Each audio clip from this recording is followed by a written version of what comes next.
Amen. Amen. I'll tell you what. Here's the quiz. If a couple of you would help give that out, please. I remember we're trying to do it from the outer side so as not to have a strange-looking video. Any stranger than normal, you know?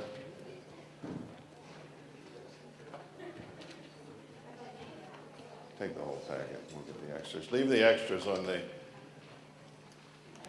back, or what did we say? Bring them up. I love my Lord. Was it a good Winterfest? Did you have a great time? Who in the wide world did the background? I saw that. That was unbelievable, wasn't it? That was, we have to do plays one of these days. We did one year, a musical. Everybody flunked, but it was a wonderful musical. Takes a lot of time, is what I'm saying.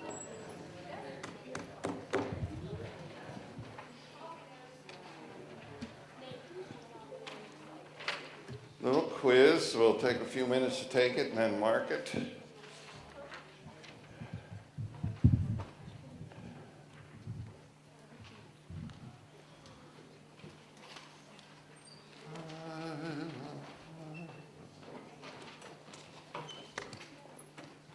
There's some extras there. Sorry.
Nice Green Bay shirt you're wearing.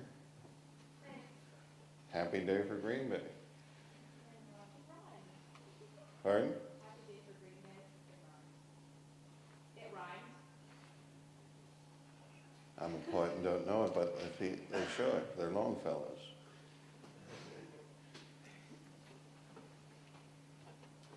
How many are finished? Ooh, take a minute.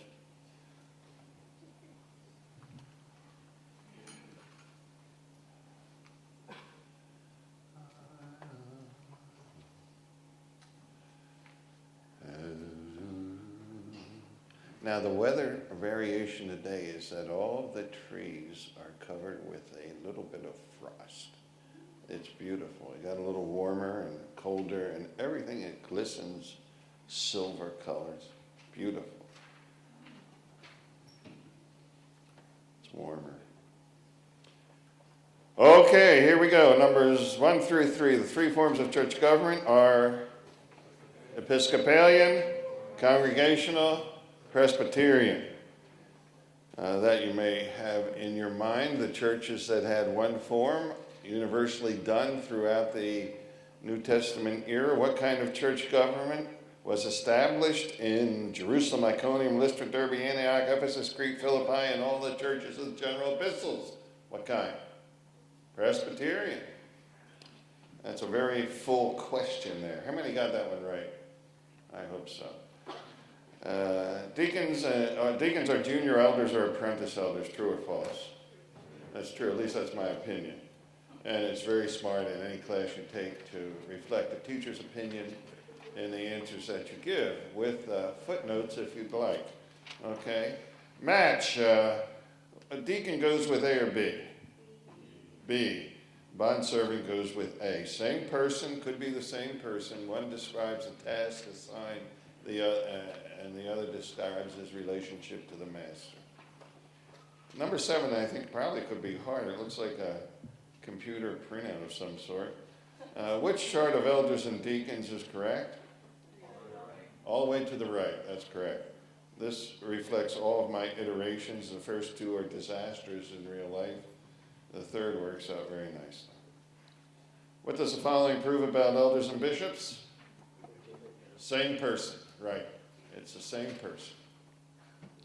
4 categories of qualification for elders or deacons. Let's see if that slide comes up. Probably will.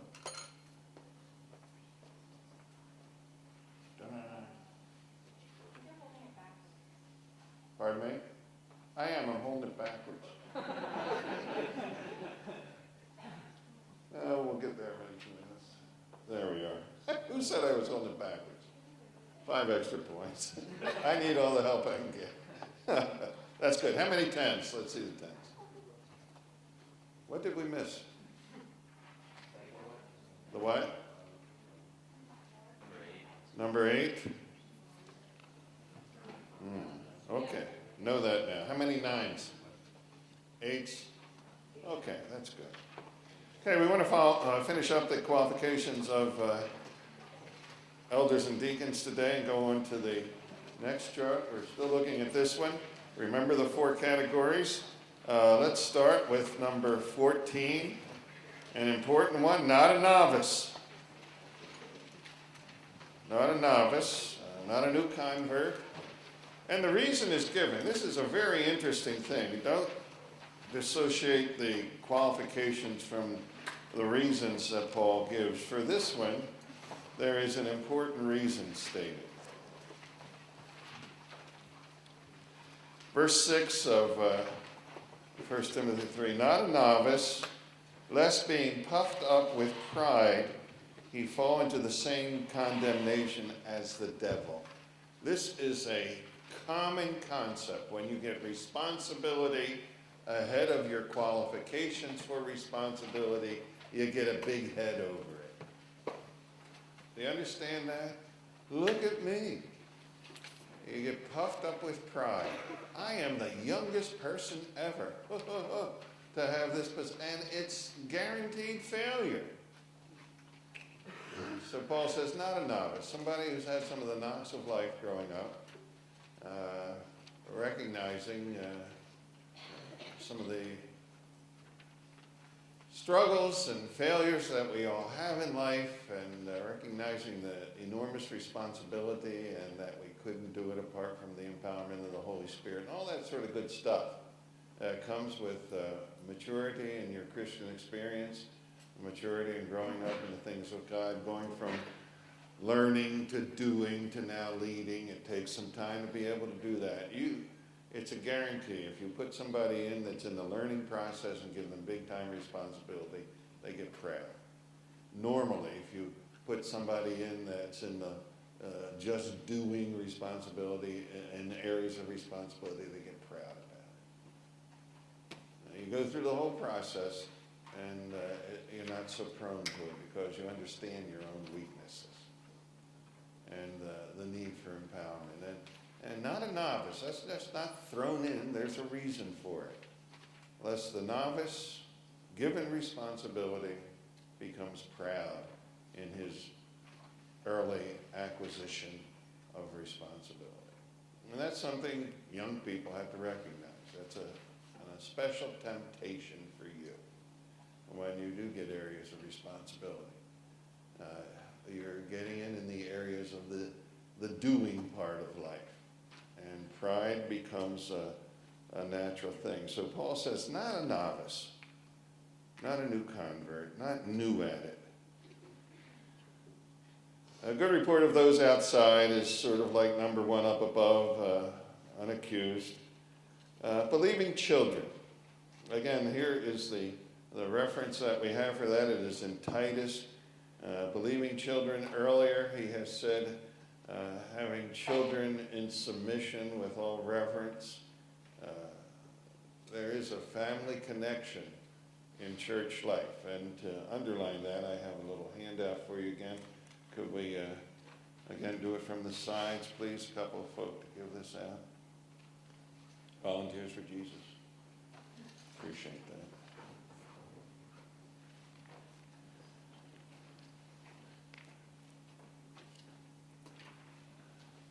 I'd like to spend just a little time on this concept of the family connection in the life of the church. How does God relate to families? How does he relate to little children?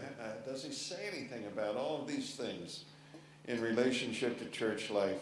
And there's a lot. He takes us from the cradle to the grave, gives us illustration. Apostle Paul does this, all of these quotes from his writings, about the role of children and family in life, in the life of the church. And this becomes an important thing. It is a family function.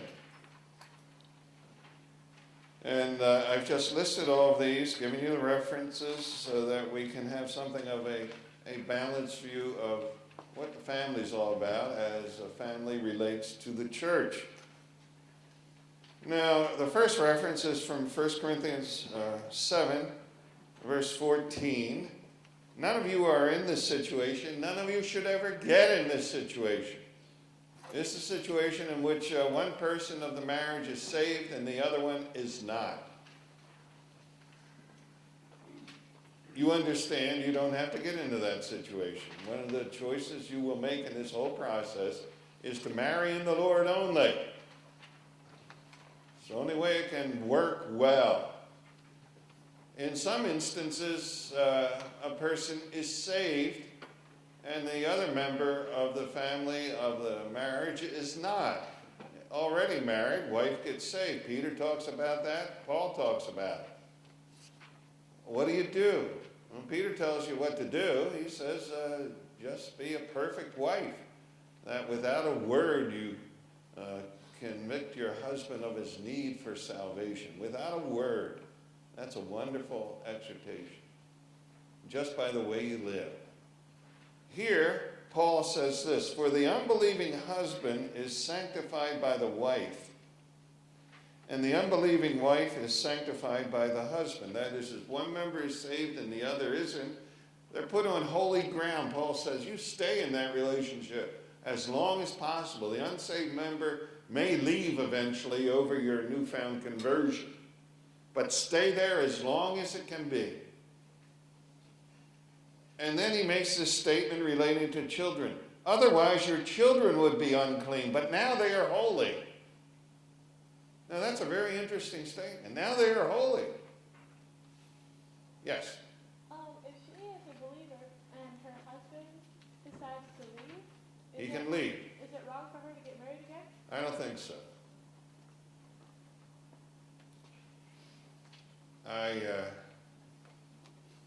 Marriage is made up of two parts. This is the way it starts out. This is a little aside, but important in this relationship because we are talking about family, and that's the setup that Paul sets forth. 1 Corinthians 7, it says, stay there as long as you can, and if the person leaves, let him go. You're free. That's okay. And some will say, free for what? Free to remarry? I think so. Not all do. Marriage has two parts to it. At the beginning, the Lord Jesus refers to this a number of times in his earthly ministry.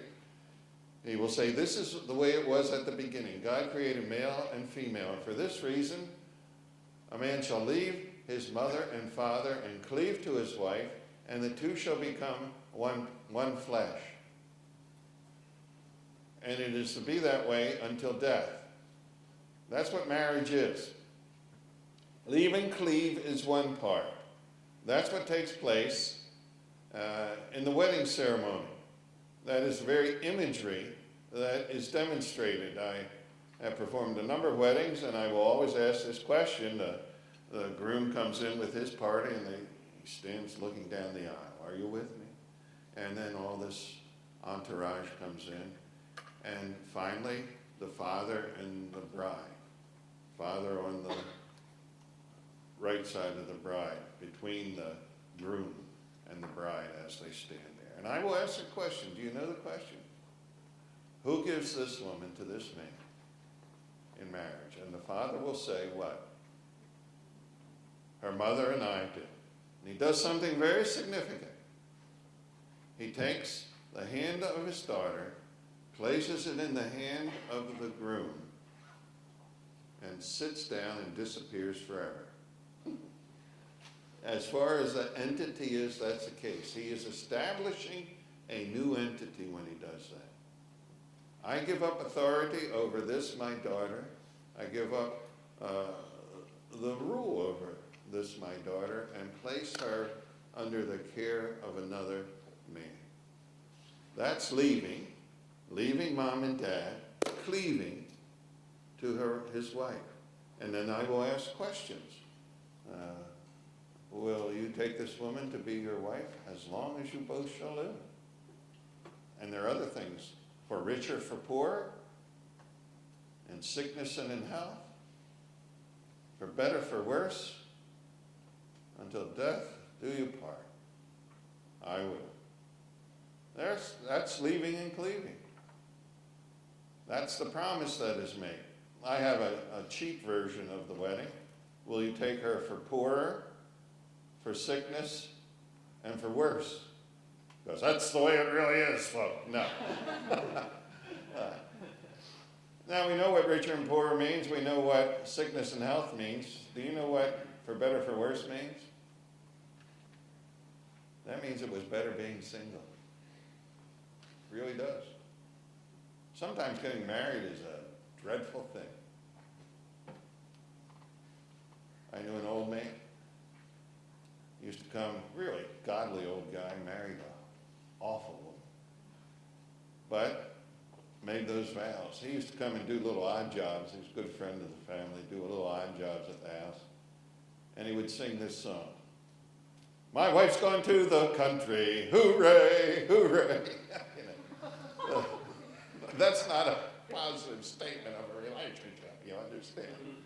And he'd also sing, when I was single, my pockets would jingle, I wish I were single again. I thought, oh, poor guy. Uncle Charlie, we call him. It was worse for him. But it is worse sometimes. I know nothing of that. But they're the vows. That's leaving and cleaving. That's the wedding ceremony. The two shall be one flesh is the honeymoon. You understand that? It's a physical relationship. Two shall be one flesh. Never invite. Ladies, you like to be spiritual, I know that, but sometimes in wedding cards, invitations I get, it says, come and witness us being made one flesh. Please don't do that. You don't want anybody else at the honeymoon, I guarantee you that, okay? Come and witness us leaving and cleaving, okay? That we do, that's the ceremony. It's completed, the Catholics have it right, the consummation of the wedding is in the honeymoon. It's all part of it. The reasons, here's why I give this long explanation. The reasons for divorce relate to the two reasons for marriage. In 1 Corinthians 7, you have desertion. You have promised as long as we live. If you leave, it's over. That's denying the leaving and cleaving. Infidelity in marriage denies the other. The two shall be one flesh. And if the contract's broken, it's a done deal. It's over. And the Lord gives those exceptions for divorce. He says, except for unchastity, and Paul says, except for desertion. And that's at the very heart of what marriage is. So yes, I feel like in either of those, it's illegitimate that a divorce be executed and that remarriage could take place as well. Since it's broken, yes. What about physical abuse? I think that comes under desertion. I've had occasion where there has not been a geographical desertion, but a marriage desertion. They lived in the same home without marriage relationship. And I think that's desertion as Depends on how you define all those.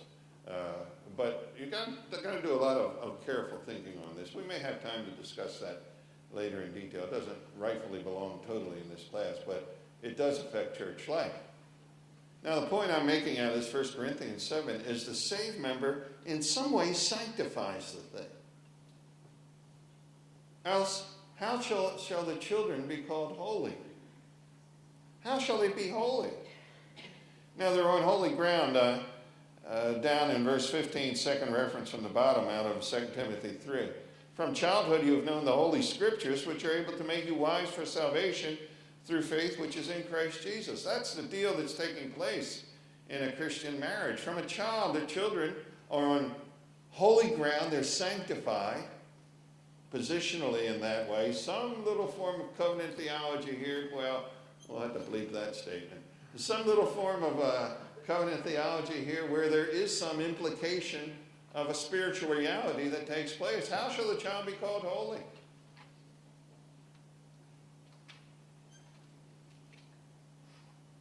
The second reference out of 1 Timothy 2:15, she shall be saved in childbearing, that is the mother in bearing children, and be saved, and we'll talk about this later, from the limitations that are placed upon a woman if her children continue in faith, love, holiness, and self-control. When the children grow up, the wife will find her children doing things that she herself could not do in the local church because of gender qualifications, gender limitations. Why she cannot preach, we'll talk about that a lot later.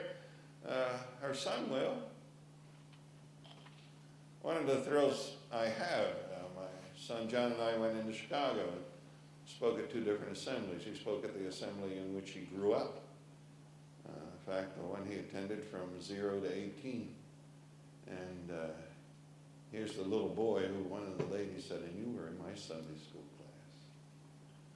Well, my wife never gave a message in that assembly, but her son has a number of times, and her husband did a number of times. And without the good wife, neither son nor husband could do that properly. And she is delivered if her children continue in the faith. While she cannot speak, she is the hand that rocks the cradle and rules the world, consequently. The world of the church in that regard. And it's true. There's a family relationship. The bishop, we've read, must be the husband of one wife. And in verse 4 of Timothy, one who rules his own house well, having his children in submission with all reverence. And Paul again gives the reason here. For if a man does not know how to rule his own house, how in the wide world can he take care of the children of God, the church of God? He can't. Can't pull it off on the smaller level. You surely can't in a level where you have less influence, not more. Then we have a whole section in Timothy, although let's not overlook 11. Likewise, we're looking at the family connection. You have the children in mind. Here are the wives. Let their wives be reverent, not slanderous, temperate, faithful in all things. Let deacons be the husband of one wife, ruling their children and their own houses well. That is in the doing phase of life. Yes, ma'am? What if there's a man who is the elder, and then, like, his family is under control until, like... I'm sorry, I can't quite hear you. Oh, sorry. Okay, what if there's a man who's an elder, and then as his children get older, like, say, 20 Below it? or something? Yeah. One of them leaves. Should he step down? Or, That's an individual matter, and as always, you work with what you have. The other elders' advice would be very helpful here. I have seen elders do that when their kids go wacko. I don't think it's necessarily required. If we're looking at the ideal elder, what is the ideal elder? It's an elder whose kids are saved, they're in submission when they're in the home. When they get out, they go on for the Lord for the rest of their lives till the elder dies. That's the best kind. And those people live. They exist. You work with what you have, however. There are exceptions to that. I tell you, where I cut a lot of exceptions. Any of you adopted kids? Okay. Any of you foster children? I cut a lot of slack for children, for parents who adopt kids or serve as foster children as a ministry. It's a lot harder. I understand enormously well, I think, why my children act the way they do. With your wife, you have all you need to know to understand why your children act the way they do, because you can see your children in yourself and you can figure them out. You can anticipate because they have your genes and your husband's genes, and it's very predictable. It is scary sometimes. Have you ever recognized how much you act like your parents? They say that young people marry their mother or father. They see the characteristics and they go that way. It's a strange kind of thing. Look at you. You're, some eye contact, like, what's going on here? Yeah, it's the truth. And you talk. My kids have said to me over and over again, "You sound just like your father." And people have already said to John, "You sound like your father. You act like your father." Oh my God, that's a scary thing. But there is the answer of one another. You understand what I'm saying there? With an adopted child, you really got to get to know in a much more difficult way what makes them tick. It's not instinctive. Have you adopted kids recognize that in your family? I was adopted right from the hospital, so instinctively, I'm very much so like my family. Yeah. And I mean, I don't have the bloodline, but I'm definitely relationally. And heredity does, environment has a ton to do with the way we behave, no question. I actually look like my mom, so it's kind of weird. It is interesting. My brother's adopted a couple of boys.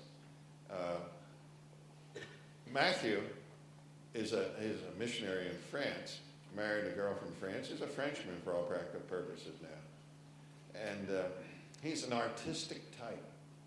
My brother has his PhD in electrical engineering. There's not a whit of artistic in him.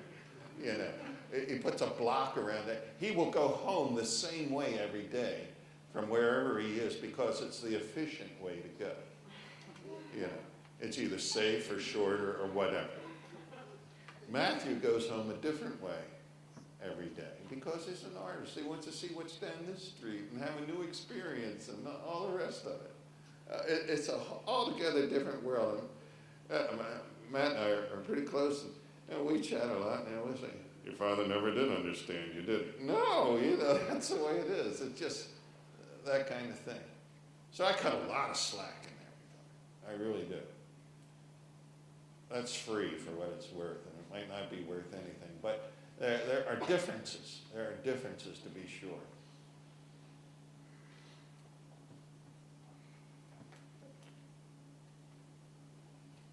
Ruling their children and their own house as well. There's a whole big paragraph in Timothy on the other end of life. I preach this a lot more. The family is to take care of the old folks. When we are born, we come into this world, and if our parents would not take care of us, what would happen to us? We would die. We are very inconvenient when first born. We're inconvenient to our parents, aren't we? We are totally. How many of you have canceled a vacation unknowingly because you got sick? Anybody do that? Yeah, it happens all the time. You're ready to go and a kid throws up on you. Then you go unpack. And that's that. There are your 2 weeks. Taking care of chicken pox or some such thing. It happens all the time. Very inconvenient.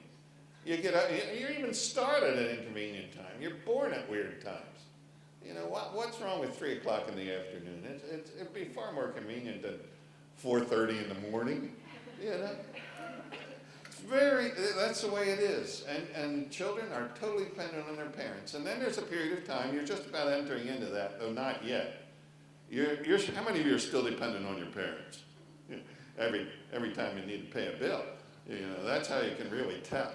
Yeah, you're dependent on your parents, and you're growing out of that, and they don't functionally, and then, for emotional and family purposes, understandable. But you don't need them to exist, they don't need you to exist. But there'll come a time when they will need you to exist. Do you know that? And the Bible addresses that. We're to take care of our elderly parents. It's a wonderful thing to do. Now, I have believed in that. I have committed to that in my own life. My folks lived with us for a long time. They both died in the very part of the home that is mine. We call it the palace. They died there. I built that part of it for them. They died there. My mom specifically, my father was one day not there, and he died that night. He said to Melzy, he needed 24-hour everyday care, and he said to Melzy as we left, pray for me, the Lord take me home. I don't like this. As we're going out, Melzy prayed, Lord, take Pop home. He wants to be with you. We got home, got a phone call that he had died. And I said to her, don't you pray for me? That was pretty direct, I tell you. We got back in the car, and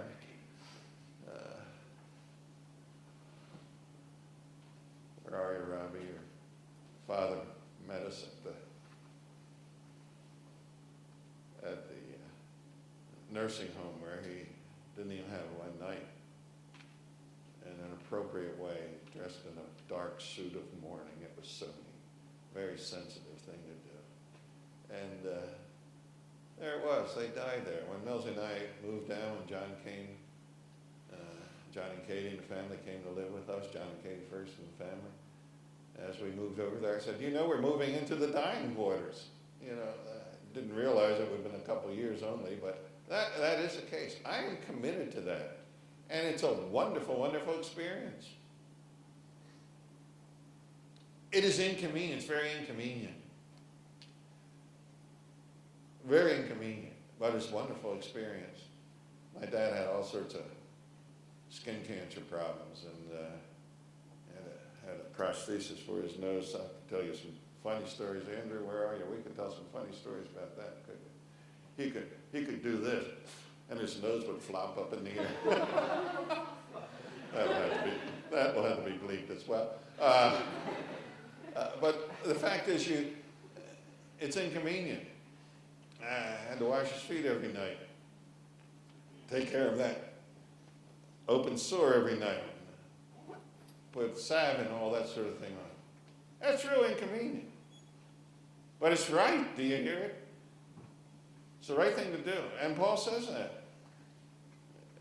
If you have family, take care of the old folks. Visit them. And it's a wonderful experience to have the little children running back and forth as they observe their grandparents or great-grandparents going home to be with the Lord. They learn a lot about life that you don't learn otherwise. And that's what it says. It says, if you have, the last verse says, if any believing man or woman has widows, let them relieve them. Do not let the church be burdened. Take care of the old folks. As I say, I preach this a lot more now. And I want to tell you, I'm thankful to have a son and daughters like I have who take this very seriously. How you doing, Dad? It's the way it's supposed to be.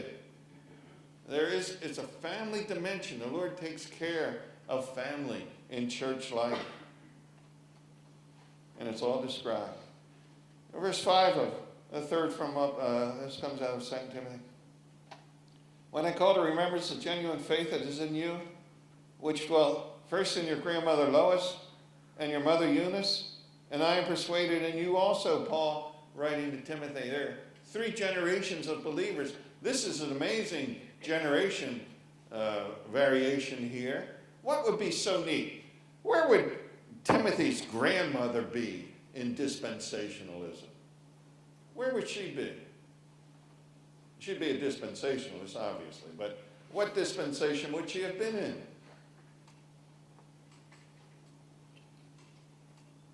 That was a little jesting there. Did you get that? What generation? Yeah, should have been back there, probably before the church started up.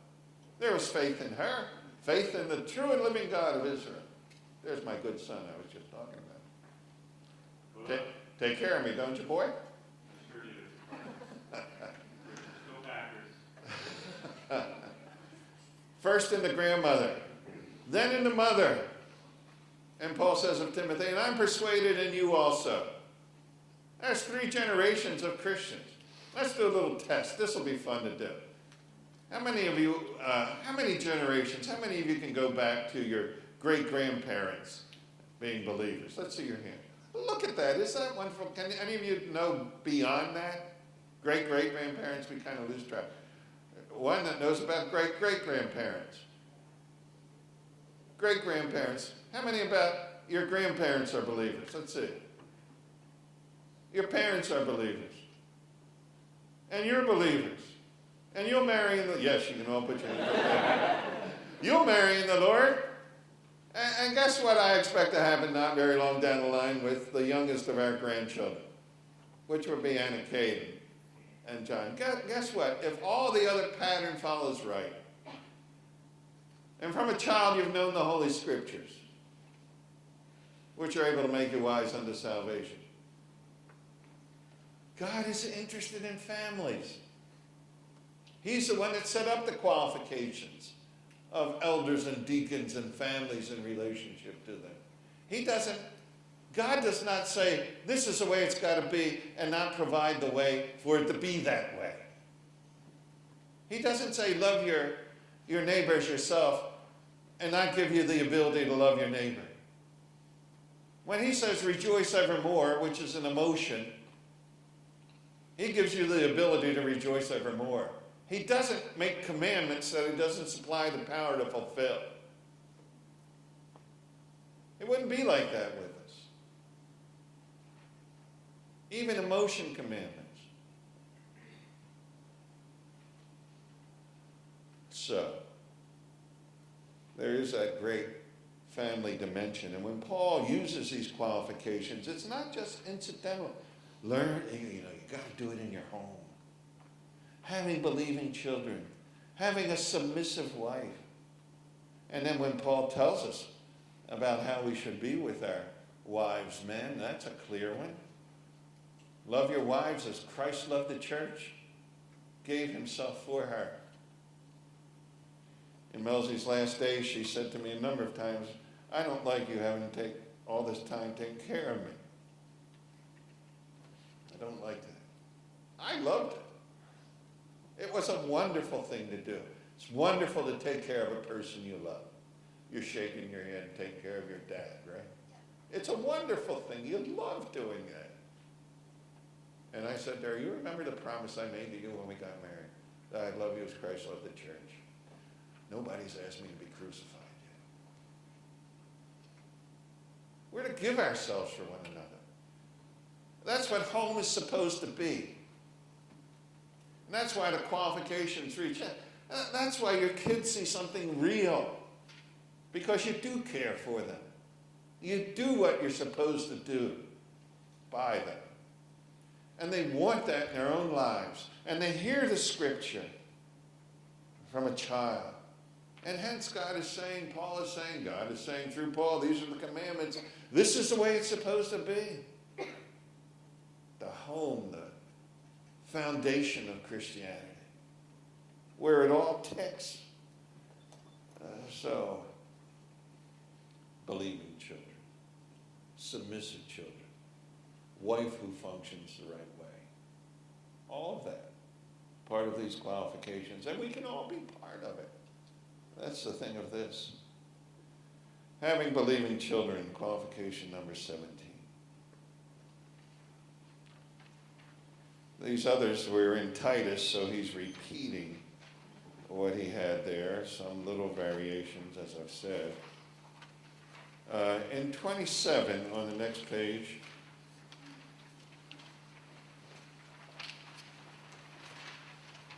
not double-tongued. Able to bridle the tongue. This becomes very important. We're in a day of full disclosure. Right? Great word politically nowadays is transparency. Look, God doesn't tell us everything. We couldn't understand it if he did. There is the secret will of God. Deuteronomy 38. He doesn't tell anybody about those things. we get close to the secret will of God and we start having fits because we can't put all the pieces together.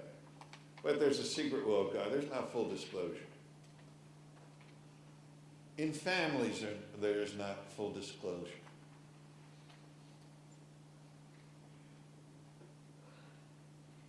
In the church, there's not full disclosure. There's not transparency. I've been involved in numerous occasions, both at school, in matters of discipline for 35 years, and also in a local church in relationship to being an elder, and in the family. And in all those settings, we can't tell everybody everything we know. I'm certain that in every discipline case in church or at school, if in fact everything we knew would be told to the student body or the congregation, they would understand more specifically the route that was taken in exercising discipline. But what would be violated in that? What would be violated in the doing of that? Any and all privacy? Yeah, privacy. There's a principle in relationship to sin that you keep the knowledge of sin as narrow as possible. You don't broadcast it. You only tell the consequences to the people who have been touched. That's the whole principle, and we'll talk about this when we get to the doctrine of forgiveness in the church. If a brother sin against you, you go to your brother, and if he repent, you forgive him, and that's the end of it. If it's touched nobody else ever has to hear about it. It's always keep the knowledge of sin as narrow as possible. There are decisions that are made where you have to trust people.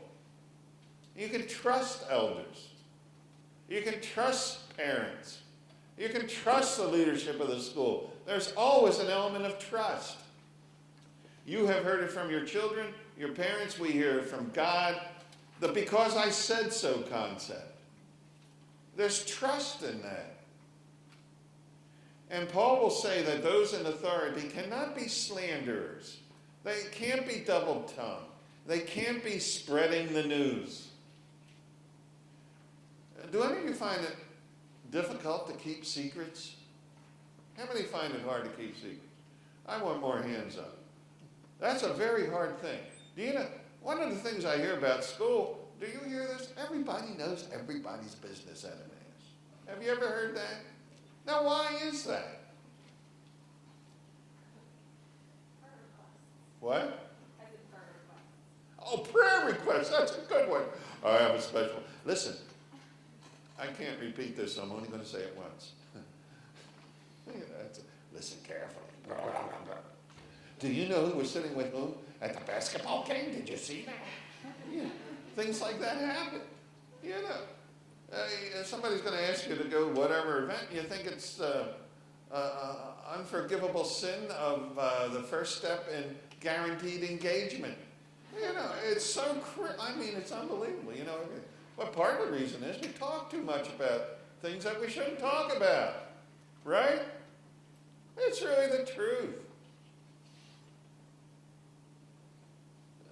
Some of you cross very intimate, well, that's true, but intermediate steps in relationship, and you come tell the whole boy's storm, I kissed her tonight. That is a stupid thing to do.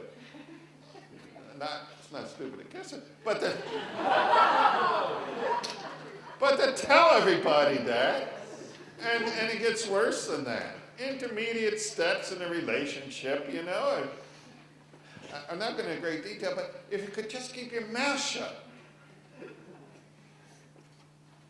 Because as soon as one person hears this, next time you meet the person, why did you tell all those people we kissed goodnight last night for 11p? You think that's ever happened at this school? It is so dumb. And we have to keep our mouths shut. If correction needs to be in places, correct and keep your mouth shut. You bring upon yourself all sorts of unnecessary problems. And Paul says, if you're going to have any leadership role in the church, because love it. If you're going to have any leadership role in anything, you have to learn how to secure confidence. Can I say this? My son's standing there. I know nothing of what goes on in school life that is of a private nature. I so admire John for being able to keep things secret. Even when I was the dean who used to deal with all that stuff, I hear nothing of that. He knows what secret is. I'm proud of him for that. I don't know what's going on at school with the kids in those private conversations. I don't even know. I don't even know who's doing what. That's the way it's supposed to be. And Paul says, look, you got to learn to be able to keep your mouth shut. You have privileged knowledge.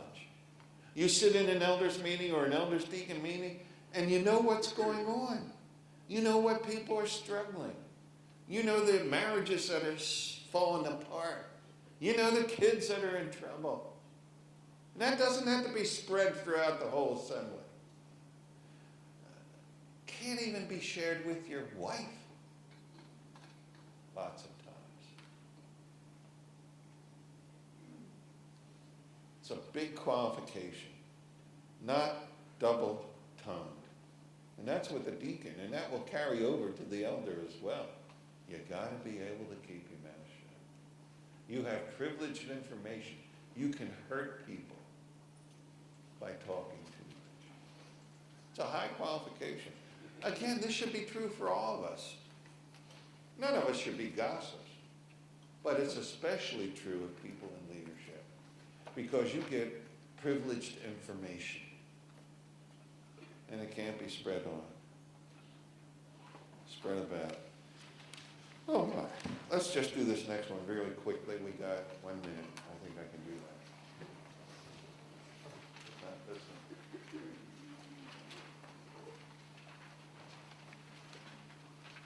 I guess I don't have this. It's on your chart. I don't have it on the overhead. Advancement based on success. Do you see that one? It's right after that chart that we just had up. Responsibility is never given to people to get them involved. Did you hear that one? Responsibility is not used as a tool to get people involved. Responsibility is given to involved people. There's a huge difference to that. You don't pick out a novice and say, I want you to be the Sunday school superintendent. The experience will be good for you. No. You pick out somebody who has been involved, who has proven himself. And in Timothy, we have that qualification. 1 Timothy 3:10, listen. Let those also first be proved, then let them serve as deacons. There's a preliminary private evaluation that takes place on the basis of voluntary work before anyone is asked to be a deacon. The elders observe people who voluntarily get involved. And there's all sorts of, give me real quickly, time's up, 15 seconds. Some ways you can get voluntarily involved right now where you are. You're in the doing age. What can you voluntarily do in local church life? Quickly. What's that? Babysit. Free babysitting. Sunday school. What else? Work projects. Quickly. Set up, clean up. What else? What's that? Music, sure. All sorts of things. People making that. We need help here. Volunteer to do it. And the elders look around and say, look at that guy. He's volunteering to do everything. He makes a good deacon. That's what this verse says. Fulfilled responsibility, voluntarily. Now you can do something in an official way. We'll stop at that point.